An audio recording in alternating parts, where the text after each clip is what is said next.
Hello everyone, friends. On the channel, today I will show you how to add friends and play with friends in Free Fire. In order to add friends, we need to click on the Add button and enter your friend's ID here. Or you can scan it through a QR code. To do this, click on your QR code. So your friend just clicks on the Scan button, right? And it will scan. That's it. Next. Next. To invite a friend into the game, we will need to click here. You will have a checkbox, yes, next to a friend, and you can play with them.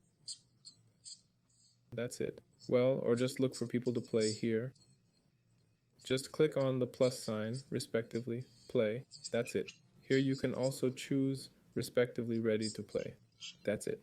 And you are immediately invited to the game. That's it. And you can play together, that's all. With you, like, subscribe to the channel. Goodbye, everyone.